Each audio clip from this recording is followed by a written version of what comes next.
Jadi disitulah pastikan kepergian Anda ke tanah-tanah yang dikonsekrasi atau kita sebut sebagai tanah sakral dan suci itu karena ada panggilan kerinduan. Anda ingin berserah kepada sesuatu yang Anda tidak pernah bisa mengalaminya sampai hari ini dan Anda berusaha untuk mengalami itu. Tapi bagi saya berhaji itu adalah proses mengenal diri kita. Dan untuk hari ini mungkin berhaji hanya sekedar untuk melihat keleluhuran. Leluhur siapa? Leluhur yang membawakan ajaran tertentu. Jeng Nabi Muhammad, jeng Nabi Ibrahim misalkan. Beliau juga leluhur gitu. Terus secara tidak langsung leluhur karena di bumi ini yang disebut leluhur itu yang maha luhur. Ya jadi kita sowan ke sana untuk ngeleluri siapa yang membawakan ajaran pencerahan, salah satunya adalah Kanjeng Nabi Muhammad dan Ibrahim. Itu konteks naik haji. Bukan, tapi kita melihat bahwa hubungan kita ini karena adanya kata-kata, penghubung juga. Tapi ketika kata-kata kita tidak dirajut dengan tepat, bisa dilempar batu tuh kepala itu. Maka kita jatuh ke neraka itu namanya. Bisa dilempar kepala matu, kita jatuh pada lubang neraka, yaitu kesengsaraan atau akibat kesembronoan kita disebut malapetaka.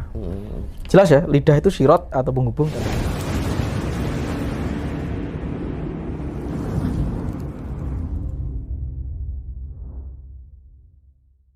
Ngomong soal nafas Mas Tunjung, itu kan katanya kalau di torikot tertentu gitu Mas, ada yang lidahnya disuruh nempel, naruh di rongga atas gitu dah. Itu sebenarnya manfaatnya untuk apa Mas Tunjung? Alat hubung antara loka atas dan loka bawah itu lidah. Maka bisa dikatakan lidah itu sirot atau jembatan ya. Lidah itu jembatan atau sirot, itu artinya penghubung. Penghubung di ranah tubuh secara energetik, penghubung di ranah komunikasi. Makanya nek kepleset bisa dilempar kepala matu, kita jatuh pada lubang neraka, yaitu kesengsaraan atau akibat kesembronoan kita disebut malapetaka. Jelas ya, lidah itu sirot atau penghubung dalam terminologi itu. Penghubung di dalam tubuh antara loka atas dan loka bawah, karena kita menempel ke cetak, dia naik. Kalau enggak kan kita tidak terhubung. Yang menghubungkan adalah lidah. Nah, untuk dunia eksternal, seperti saya bisa berkomunikasi dengan jenengan, ya, bukan berarti saya mengarah kepada orang yang bisu atau tidak bisa bicara ya, mohon maaf dan nuwun sewu, bukan. Tapi kita melihat bahwa hubungan kita ini karena adanya kata-kata, penghubung juga. Tapi ketika kata-kata kita tidak dirajut dengan tepat, bisa dilempar batu tuh kepala itu. Maka kita jatuh ke neraka itu namanya. Sama, ketika hari ini lidah kita tidak ditempel ke atas dan terlalu berkurang, kita akan jatuh kepada kemalapetakaan. Apa? Karena terjadinya penurunan kesadaran akibat siklus energi kita terganggu. Daya hubung kita terganggu. Dan itu saya rasa seluruh kebijaksanaan kuno secara mistik, torekot ada juga. Jadi zikir untuk menempelkan lidah. Metode pernapasan ini nanti akan di-share nggak Mas di acara kita yang tanggal 17 Desember itu Mas? Pasti. Jadi ya? Selalu tak share. Nanti malah kalau satu hari saya rasa tak perbanyak untuk itunya aja. Prakteknya ya? Prakteknya aja. Jadi lebih diperbanyak ke praktiknya. Jadi langsung praktek inisiasi. Edaran cuma 20% gitu. Mas Tunjung, mohon maaf, pengetahuan spiritual tentang roh dan reinkarnasi yang diceritakan itu berasal dari baca buku, cerita orang, ataukah pengalaman spiritual Anda sendiri? Oke. Jadi ketika dulu saya digembleng sama guru saya, ya memang ada proses inisiasi yang terlibat. Jadi itu karena pengamatan intensif. Tapi untuk menjelaskan ke banyak orang, konsep-konsep itu sudah dijelaskan dengan bahasa kata. Jadi misal kata reinkarnasi itu bukan kata orang Jawa. Jadi saya mohon maaf meminjam kata reinkarnasi karena sudah banyak beredar di luar sana, sebagaimana saya meminjam kata kundalini. Tapi pengalaman yang itu terjadi real. Jadi itu dari saya, dan itu digemblengkan oleh guru yang concern, mendiang guru saya menggembleng saya bertahun-tahun. Dan sampai sekarang masih ada yang mendampingi saya, yaitu bapak saya sendiri, karena beliau adalah penganut ajaran mistik kuno ya, yang memang masih jadi tempat untuk saya minta nasihat ya, karena bagaimanapun juga saya ini masih terlalu dini dan belia kalau tubuh saya ini. Jadi kemungkinan untuk mengalami error itu masih ada. Itu Mas. Banyak istilah di dalam bahasa Jawa, tembung-tembung yang pelaku spiritual itu biasanya kenal, seperti mati sak jroning urip. itu sebenarnya implementasi dalam kehidupan itu sehari-hari itu kira-kira gimana menurut pandangan jenengan? Kata mati sakjroning urip itu seperti yang sudah diulas itu kemampuan, memang niku kemampuan, Mbah. Jadi kemampuan manusia itu menemukan tindakan ya, di dalam ketiadaan tindakan dan menemukan ketiadaan tindakan di dalam tindakan. Nah, itu maksudnya begini. Jadi saat kita tuh jumeneng memperlambat siklus aktivitas gerak fisik kita ya, kita mengamati siklus yang berdenyut di dalam ya, bisa dikatakan semedi atau apa. Itu sebenarnya kita juga obah gitu. Jadi ketiadaan tindakan fisik kita itu ternyata menimbulkan tindakan non fisik. Jadi gara-gara kita meditasi tiba-tiba rezeki ngalir, ada orang yang mentransfer itu secara rezeki, atau kita mendapatkan keberlimpahan, keselamatan atau kebejan itu saat kita melakukan jumeneng. Nah, ini disebut topo ing asepi gitu ya, atau kita juga topo sepi karena aktivitas secara eksternal kita itu dikurangi intensitasnya, maka disebut samadhi atau jumeneng. Ini juga mati sakjroning urip.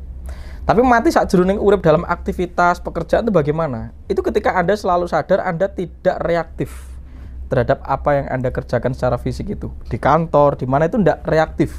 Atau Anda tidak terkontaminasi terlalu berlebihan untuk merespon sesuatu di luar Anda. Yaitu disebut sumarah atau rileks sebenarnya. Saat Anda itu rileks, yuk kerja. Jadi jenengan fokus saja ke kerjaan itu. Tapi tidak perlu gerusa-gerusu, istilah Jawanya. Tidak perlu terlalu gage-gage, tidak perlu terlalu getapan. Ya sudah, jalani saja fokus kerjanya secara fisik, tapi hati tetap ngelegowo, ngelenggono, rileks. Nah, ini pun kan juga karena latihan gitu. Orang yang sebelumnya belum latihan, dia tidak stabil. Maka di dalam pekerjaannya secara fisik, dia pasti goncang. Jadi seharusnya bekerja itu ya dilakoni fisiknya, tapi terkadang kita melibatkan pikiran yang terlalu keotik, chaos, kesroh. Nah, itu apa-apa yang dicanda itu nggak jadi, nggak maksimal gitu. Berarti ini perlu latihan. Latihannya juga yang sepi tadi, meditasi, pernapasan, kanuragan, semua untuk recharge energi. Baru digunakan untuk bekerja secara fisik kepada ranah sosial Anda. Itu sebenarnya mati sakjroning urip menurut saya. Tapi itu kudu latihan dan itu kudu benar-benar concern untuk proses juga. Maka ngibadah, ya, samadhi, lakon itu proses recharge energi sebelum kita kembali beraktivitas di ranah sosial masyarakat atau berkaitan dengan kehidupan kita secara fisik. Nonton, Pak. Mati sakjroning urip. Cuma lah terlalu medeni untuk hari ini video mati sakjroning urip. Ya, itu bahasa saja untuk menjelaskan situasi itu.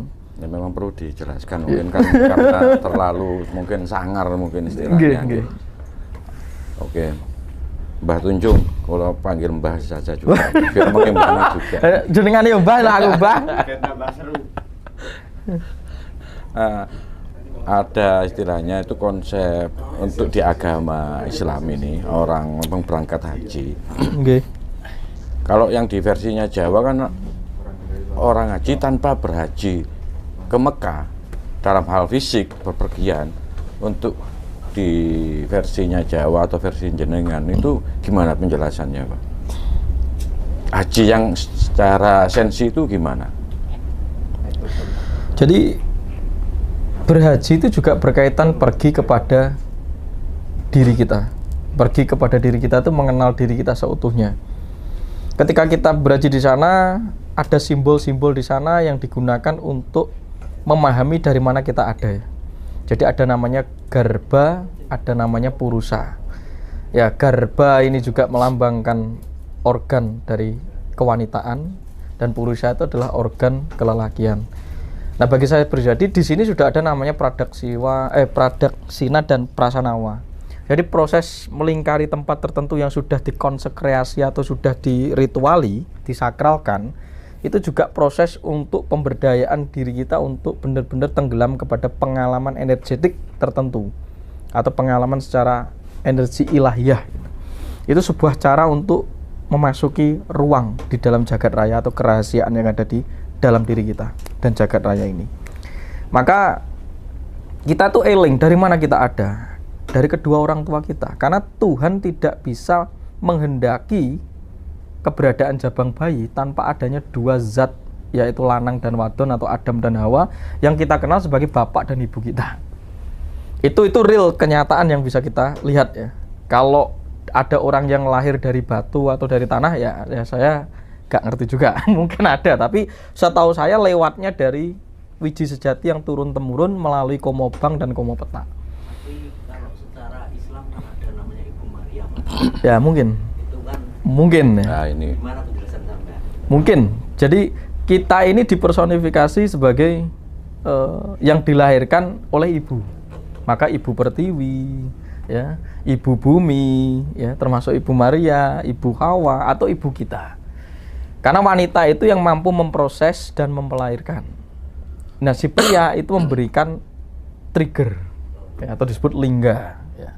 Jadi lingga itu yang menggesek, ya, akhirnya meledakkan sesuatu, yang akhirnya ditampung medianya oleh garba. Maka garba itu selalu dikaitkan dengan keibuan atau tanah yang menampung benih-benih untuk menumbuhkan sesuatu. Nah, tapi ini proses ini saya kira adalah proses untuk memahami mekanisme kehidupan yang telah ditemukan secara turun-temurun sejak masa kuno, Mas. Jadi ini berlevel pemahamannya. Tapi bagi saya berhaji itu adalah proses mengenal diri kita. Dan untuk hari ini mungkin berhaji hanya sekedar untuk melihat keleluhuran. Leluhur siapa? Leluhur yang membawakan ajaran tertentu. Jeng Nabi Muhammad, jeng Nabi Ibrahim misalkan. Beliau juga leluhur gitu. Secara tidak langsung leluhur karena di bumi ini yang disebut leluhur itu yang maha luhur di seluruh jagat raya, tidak aja di Nusantara. Tidak ada leluhur yang bersifat eksklusif. Jadi di sana pun juga ada leluhur, tapi leluhur yang mewariskan pemahaman tentang keilmuan, tentang pemahaman, tentang sanat-sanat atau teknik tertentu untuk mencapai kemakrifatan atau pencerahan. Ya, jadi kita sowan ke sana untuk ngeleluri siapa yang membawakan ajaran pencerahan, salah satunya adalah Kanjeng Nabi Muhammad dan Ibrahim. Itu konteks naik haji. Tapi ketika Anda ke sana tidak paham soal mekanisme ini, Anda akan menjadi pemuja formalitas dan ritus yang dibangun oleh pamrih tertentu saja dalam ranah mental dan fisik. Anda tidak ke ranah spiritual gitu. Jadi Anda hanya naik haji untuk memenuhi kewajiban karena Anda memang ya sudah menetapkan agama Anda Islam dan maka Anda harus concern. Tapi bagi saya jangan hanya dijadikan formalitas, tapi jadikan tanggung jawab sadar bahwa kepergian Anda ke sana itu untuk meningkatkan kualitas spiritual Anda, bukan hanya sekedar pelesiran, bukan hanya sekedar Anda itu mengikuti formalitas tertentu yang dibangun oleh asumsi masyarakat secara luas. Bahkan hanya sekedar untuk sekedar permintaan. Ya. Jadi disitulah pastikan kepergian Anda ke tanah-tanah yang dikonsekrasi atau kita sebut sebagai tanah sakral dan suci itu karena ada panggilan kerinduan. Anda ingin berserah kepada sesuatu yang Anda tidak pernah bisa mengalaminya sampai hari ini dan Anda berusaha untuk mengalami itu. Siap. Oke? siap Mbak Tunjung. Saya lanjut Mbak Tunjung. Tadi saya teringat Mbak Tunjung itu ngulik pakai kata reinkarnasi. Jenengan seorang spiritualis Jawa, kenapa kok tidak memakai kata manitis atau manites atau manuwo dan lain sebagainya? Padahal reinkarnasi itu sendiri itu masih banyak sekali macamnya, modelnya. Jadi begini, saat kita menggunakan atribut kata, instrumen, bahasa atau apapun, yang saya lihat adalah relevansi dan efisiennya. Saya salah satu orang yang sangat concern mencintai leluhur, tapi bukan saya berarti fanatis terhadap leluhur, termasuk leluhur di Nusantara ini. Saya concern karena saya ada di bumi ini, tepatnya geografisnya adalah di Nusantara. Pastinya turun-temurun partikel yang dikonsumsi oleh mbah-mbah saya itu adalah substansi dari tanah yang ada di sini.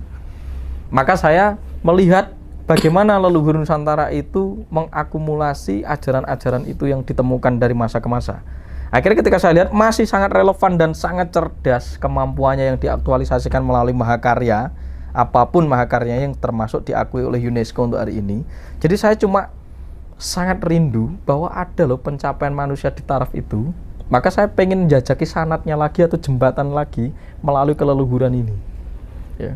Tapi ketika saya melihat dari ini, bagaimana saya untuk menjelaskan sesuatu ini secara substansi kepada ranah luas? Di saat ranah luas itu sudah tidak mengenal itu, bahkan konsepnya saja sudah tidak ada. Kita kalah dengan konsep dan brand marketing lain gitu ya. Nah, saya juga akan pakai konsep itu karena saya ini membawa bumbu kenusantaraan, tapi kita juga harus pintar mengolah dan memasak agar disajikan kepada orang itu tepat dan dia mau makan. Hari ini kita itu ngomong soal leluhur secara substansi, tapi kita tidak punya kemampuan untuk meramu dan mengolah masakan kita. Jadi itu yang tidak bisa diterima oleh anak muda hari ini. Dan jangan salahkan ketika dia meninggalkan kita untuk hari ini, karena kita tidak pandai memasak. Gitu. Loh kok sip? Ya memang ngono kuwi gitu. Jadi saya menggunakan kata reinkarnasi atau apa itu meminjam saja Mbah sebenarnya. Karena mungkin itu yang jarak terdekat dipercayai atau diyakini dan sudah ada di dalam lintas pemahaman atau keyakinan orang sekarang. Kalau menggunakan kata manitis terlampau jauh karena indoktrinasi yang terjadi oleh kolonis dan ajaran transnasional itu sudah sangat dekat. Yang paling dekat yaitu yang ada di dalam alam bawah sadar kita. Oke. Siap Mbah, ini ada pertanyaan. Jadi kudu pinter masak. Ini Mas Roy mau tanya, Mas Roy mau tanya. Tanya apa lu? Gue hajar lu. Iya gantian ya pada gantian. Oke. Lu tanya, lu pasti ngerjain lu.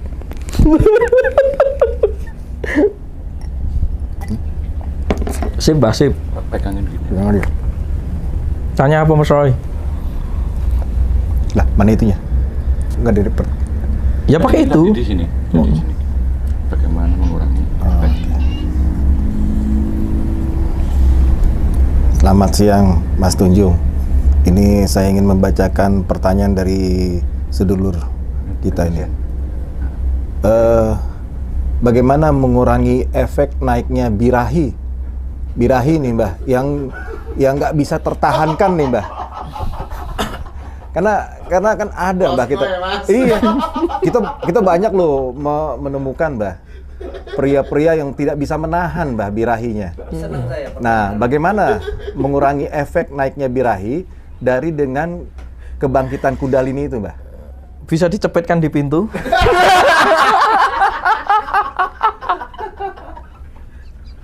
Ngapa lu ketawa gitu? Ya pertanyaannya sudah terkonsentrasi sejak awal ya. Saya menjelaskan tentang itu. Jadi birahi kita yang tidak stabil itu karena energi kita yang menurun ya. Ketika energi di dalam diri kita menurun, performa prima kita itu menurun. Jadi tingkat nafsu kita itu fluktuatif. Karena apa? Karena di dalam pikiran kita itu 24 jam kita terlintasi gimmick-gimmick porno ya di media sosial kita semua. Bahkan kita didoktrin untuk mengeksploitasi wanita, kita hanya melihat gimmick dan bentuk. Makanya ketika Anda ketemu orang-orang atau wanita yang sekarang dibangun dalam bentuk modeling, ya seksi-seksi, nari-nari di TikTok ya, dengan ya gimmick-gimmick yang seksi, itu meracuni kepala kita dan itu porno. Seks itu tidak buruk, tapi pornoisasi berlebihan itu buruk. Karena itu mengganggu sistem kesadaran kita. Nah, ketika 24 jam Anda gendong itu, untuk khususnya laki-laki, menggembol itu di dalam pikiran Anda, itu hidup Anda pasti berat. Maka cepetkan saja ke pintu. Akhirnya terjadilah tindakan-tindakan yang mungkin dianggap tidak senonoh sebagaimana pelampiasan atas kelalaian kita. Nah, inilah yang sebenarnya di Kundalini itu pemberdayaan energi. Saat ketika kita sudah berada di dalam ketenangan dan kebaikan tertentu, fluktuasi tentang birahi itu akan menurun juga, menyusut. Karena orang birahi itu salah satu sistem di dalam tubuhnya itu sedang kekurangan energi. Jadi dia akan mencari kompensasi untuk merelaksasi dirinya melalui seks, porno. Akhirnya terjadi eksploitasi. Padahal ketika seks tidak dilakukan secara performa, itu seperti Anda minum pil. Nah, pil itu akan hilang dalam beberapa saat saja, maka hanya menjadi kesenangan sesaat.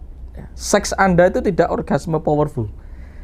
Ya, orang itu kalau kentu atau kawin atau seks dalam kondisi tidak performa, itu juga membuat dirinya semakin frustasi, kacau, ya, nafsunya semakin tidak terkendali. Itu tanda energinya tidak ada. Nah, maka untuk melakukan seks atau apa itu perlu performa energi juga. Karena itu pemberdayaan. Dan ketika dinaikkan level tinggi, banyak orang-orang yang mungkin tradisi kuno selibat seperti para yogin ya, biksu itu mungkin melakukan sadhana itu. Tapi tidak harus untuk kita bukan orang yang seperti mereka juga. Mereka memang orang yang terkonsentrasi ke sana. Tapi kita kan enggak. Misal kayak Mas Roy, ya bisa cepetin dari pintu. Ketika Mas Ro tidak mau bermeditasi untuk ngecas energi, cepitin ke pintu saja, itu solusi praktis. Atau dikebiri. Oke Mas Ro, itu. Lanjut nih Mbah. Mbah, kadang kita temukan ada beberapa, Tapi kok ini aku mesti seks, saya ngapa tuh jadi? Mbah, ya apa namanya, Ket wingi.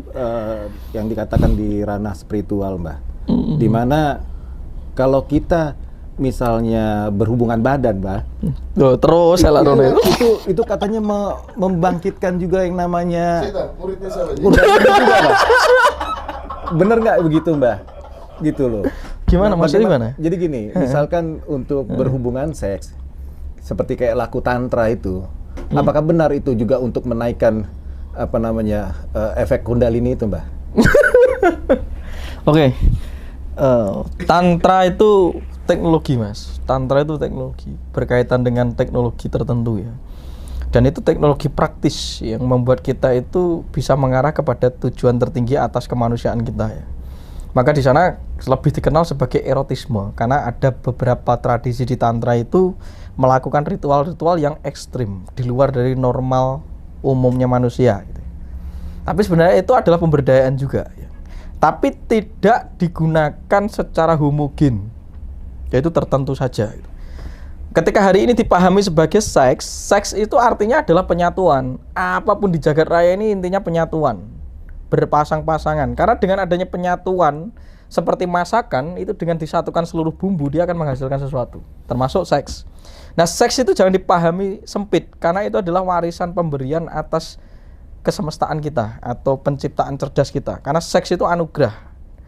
Nah, seks ini menjadi masalah saat orang tidak diajari cara mengenal, menggunakan, dan memahami mekanisme seks di dalam kosmologi jagat raya ini.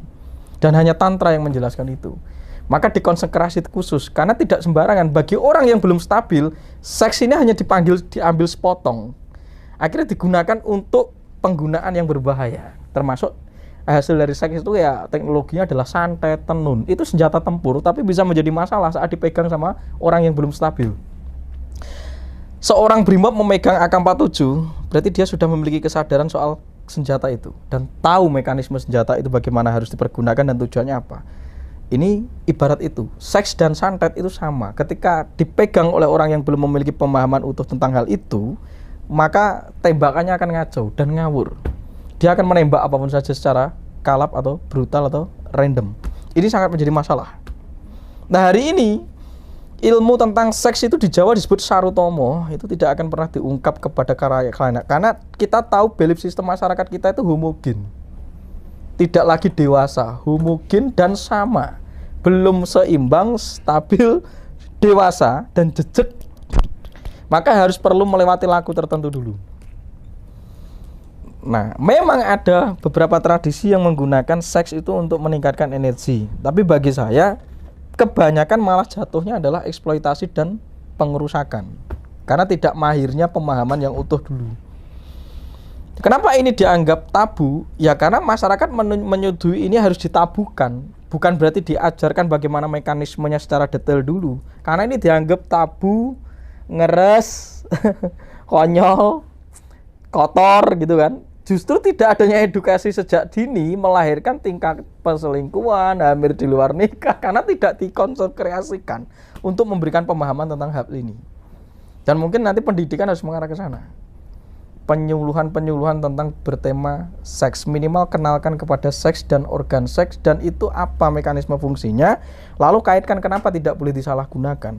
Nah, itu harus ada tema-tema dari orang-orang nanti penganut tantra atau apa, libatkan ke sana. Karena orang-orang kita itu mengadopsi keilmuan-keilmuan yang bukan dari kita, jadi tidak mahir untuk memahami tentang kitab Sarutomo itu. Dan ketika itu semakin disembunyikan, masyarakat semakin meyakini bahwa seks itu kotor. Padahal seks itu menempel organnya di dalam diri kita. Selama Anda menganggap itu kotor, selamanya Anda hanya pergi ke toilet dan membuang beberapa sisa-sisa sperma Anda itu yang tidak terkendalikan oleh ritme pornoisasi, fluktuisasi, dan itu sangat melelahkan. Onani itu boleh, asalkan sehari jangan sampai 4 kali. Anda akan lemes dan frustasi.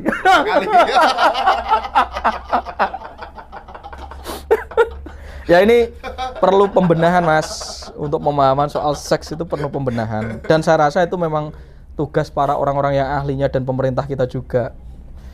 Jadi mereka juga tidak pernah melibatkan orang-orang yang memahami tentang ilmu seperti ini. Dan itu yang menjadi malapetaka dan berbahaya. Kita menganggap bahwa ini kotor, ini zina. Zina itu penyalahgunaan saja. Karena disalahgunakan karena itu menempel di diri kita. Dan kasihan orang yang melakukan itu dipukuli sampai mati, diarak telanjang. Bagaimana itu masyarakat kita seperti itu tuh? Seharusnya ini diajarkan, dikasih tahu. Kenapa kita tidak boleh meremehkan itu? Karena itu bagian dari penciptaan di dalam diri setiap manusia. Harus ada pemahaman secara utuh tentang itu. Wong seperti tidak pernah dididikkan secara menyeluruh, tapi tiba-tiba kalau orang melakukan penyalahgunaan, hukumannya itu mematikan. Dan sangat tidak manusiawi. Atas nama kebencian dan histeria kolektif saja kita melakukan hukuman terhadap orang-orang yang melanggar itu. Padahal dia melanggar karena dia tidak tahu bagaimana cara mengendalikan dan menggunakan organ sebagai anugerah ilahi untuk mentransformasi hidupnya. Jadi kita tidak pernah memberitahu mereka, dan mereka punya tapi diri kita tidak paham. Akhirnya bedilnya ngawur. Tembakannya ngawur. Itu Mas Roy? Iya. Mas Tunjung bertanggung jawab nanti. Bah, jadi gini, beberapa orang ada yang mengalami melakukan sadhana itu seperti meditasi dan laku-laku lain itu sampai nanti merasakan yang dinamakannya itu ekstasi, Bah. Ya. Nah, jadi apa sinkronisasinya yang dinamakan dengan ekstasi, tapi akan tetapi kita suka juga melihat, mendengar beberapa orang yang melakukan laku spiritual, dia tidak dapat mengolah energinya sehingga dapat melakukan seks menyimpang. Bagaimana menanggapi ini masih seks tersebut? lagi nih, parah. Kayak dia udah ngaceng deh.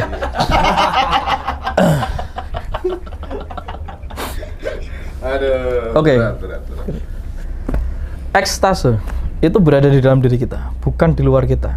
Orgasme juga berada di dalam diri kita, pengalamannya bukan di luar kita. Lah untuk menuju ke sana kita harus asketis, mengolah, memberdayakan, ngubahke atau menggerakkan seluruh piranti kita. Apapun ini terjadi karena ada gerakan tertentu, akhirnya sampai kepada titiknya, titik akhir. Titik akhir akan menuju transformasi berikutnya atau pembaharuan. Ini siklus alam. Nah di Jagat Raya ini kita memiliki salah satu instrumen di dalam tubuh kita namanya imajinasi. Nah itu berkaitan dengan sensasi. Anda punya istri cantik, Anda punya mobil mewah, itu Anda akan memiliki sensasi tertentu terhadap objek itu. Tapi Anda menjadi fragmen pecahan karena energi Anda mengalir melalui sensasi-sensasi objektif itu. Nah laku di dalam spiritual itu mengumpulkan seluruh sensasi yang terpecah di dalam pengalaman eksternal Anda menuju kepada pengalaman di dalam diri Anda. Nah, ketika Anda mengumpulkan sensasi itu, Anda akan mengalami titik akhir dari sensasi kan terkumpul di dalam. Anda akan meledak, namanya ekstasi. Nah, ekstasi ini akan mendorong lagi Anda untuk mencapai orgasme ketika Anda teruskan di dalam dengan laku yang konsisten dan tekun atau sadhana itu. Tapi hari ini kita terjebak oleh seluruh sensasi yang melekat kepada objek di luar kita, dan itu membuat kita boros. Energi kita itu mengalir kepada sensasi, di mana sensasi itu mengalir kepada objek eksternal. Maka ketika pikiran kita itu kisruh, pikiran itu terfokus kepada situasi atau suasana eksternal. Saat itu juga Anda mengalami frustasi, kelesuan, kelembaman, kemalasan, karena seluruh energi Anda kececer atau boros di luar diri Anda. Nah, dengan Anda mengumpulkan itu kembali ke dalam, ya Anda melakukan sagama di dalam diri Anda sendiri. Nah, seks dengan pasangan lawan jenis itu hanya salah satu bagian atau siklus tertentu saja ketika Anda memilih untuk berpasangan dan menggunakan pasangan Anda itu untuk sama-sama menaikkan level kesadaran Anda. Tapi masalahnya hari ini Anda tidak melakukan itu. Anda hanya belum mahir saja. Karena Mas, jodoh itu di tangan Tuhan, jodoh di tangan kita. Karena berkaitan dengan law of attraction. Apa yang Anda cerminkan, Anda menarik jodoh Anda sendiri. Jadi semuanya kuncinya berada di dalam diri kita. Maka cinta itu tanggung jawab kita. Memilih pasangan itu adalah partnership, berarti komitmen. Anda harus membangun aturan bersama dengan tujuan 00 atau 11. Tapi hari ini kita mengatasnamakan kalau tidak dibeli ini dan itu kamu tidak cinta sama saya. Cinta itu urusannya pribadi. Karena Anda bisa mengelola seluruh piranti Anda dan menimbulkan status kesegaran atau cinta itu sendiri dalam diri Anda. Sisanya gunakan energi itu untuk menjalani komitmen yang Anda bangun dalam rumah tangga atau siklus pasangan.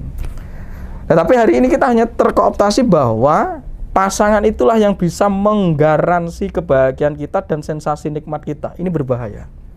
Ini akan terjadi eksploitasi dan perpecahan dalam jangka panjang.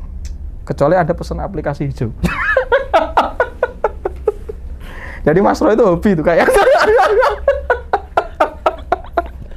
Sekali lagi ya mengenai seks ya. Lanjut aja. Segmen terakhir tentang seks. Iya, tinggal seks dulu ya. Fokus ke seks. Ya. Jadi sekali lagi ya, ekstase itu di dalam. Jangan sampai keliru. Karena kita menyalahgunakan pengalaman ekstase dan kata ekstase dengan menggali atau mencari sesuatu di luar. Drugs. Ya, minum obat-obatan, konsumsi pil. Itu bukan cara-cara kita. Kita menyalahgunakan ekstase itu sendiri. Padahal itu dalam diri kita dan sakral. Lanjut Mas Roy, tanpa ini kan peradaban manusia nggak berjalan. Lanjut ya, Mbah Tunjung. Revolusi mental. Karena kalau kita mental. Iya, karena kalau kita tidak bisa memanage mengenai seks ini, bayangkan bisa penuh dunia ini. Nggak muat. Lanjut ya, Mbak Tunjung. Mbak Tunjung, mengenai seks ini ya. Nah, kita kembali ke seks. Diteruskan wae bocah. Apakah di dalam seks menyimpang itu ada dipengaruhi mengenai perihal konsumsi seperti makanan atau apapun itu ya? Atau lingkungan atau apa gitu loh. Bagaimana menyikapi hal tersebut, Mbak? Ya bisa. Jadi makanan dari seluruh aktivitas kita itu bisa berdampak kepada siklus fluktuasi terhadap birahi kita atau disebut seksual kita. Makan yang terlalu berlebihan, makan terlalu berlebihan tentang konsumsi daging itu juga menimbulkan kegairahan tertentu saat pembakaran di dalam tubuh Anda itu tidak terkelola secara maksimal. Maka banyak orang yang menjalani vegetarian itu adalah orang yang malas menggunakan meditasi dan cara lain agar untuk mengontrol emosinya agar tidak fluktuatif. Sebenarnya itu juga karena tubuh kita mesin gitu. Mesin yang akan dikelola dengan itu. Maka bahan bakar tertentu itu menunjang seluruh piranti-piranti fungsi di dalam tubuh kita termasuk fungsi seksual gitu. Nah, jadi puasa atau apa dulu juga adalah seni untuk mengendalikan fluktuasi birahi kita. Karena ini berkaitan dengan penciptaan. Kalau kita ngawur menciptakan apa yang terjadi? Ya Anda harus tahu, siklus peleburan akan terjadi untuk proses kembali kepada status quo atau keseimbangan. Karena ketika Anda mencipta terlalu berlebihan daripada siklus daur ulang, ya tingkat intensitas peleburan semakin lebih kasar dan lebih membuat Anda tergoncang. Itu hukum alam gitu. Maka puasa, sadhana atau laku apa itu untuk mengontrol siklus penciptaan, pemeliharaan dan pendaur ulang itu agar tetap stabil. Termasuk seks. Seks ini tidak akan berkaitan dengan bagaimana pemenuhan kehidupan saat dia tahu bagaimana cara menggunakan seks. Nah, Anda itu kan ada bisnis untuk seks. Bisnis anak terlantar, bisnis anak panti asuhan itu yang paling mencengangkan dan bisnis kondom sebenarnya. Dan itu membuat dunia ini penuh sampah pada akhirnya. Karena kita tidak diajarkan bahwa mekanisme seks itu terjadi di dalam karena kita mau mengolah itu secara tanggung jawab. Tapi hari ini tuh kita itu seperti berada di dalam mobil mewah tapi kita menutup mata kita untuk cara menjalaninya. Kita sudah di dalam tubuh tapi kita tidak sadar bagaimana mengendarai tubuh dengan tepat. Iya, kita kehilangan mistik, kita kehilangan para mistikus yang memahami tentang itu. Jadi, Mas Roy, lu seks hari berapa kali? Udah lama nih, Mbak. Seks itu di dalam diri. Udah lama. Di dalam diri. Udah lama cuti. Fenomena di dalam diri. Mbak, kita lanjut lagi nih.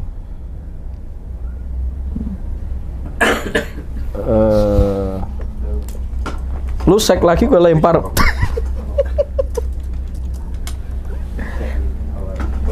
Pak Kosim, mau tuh? Iya Pak Kosim telepon.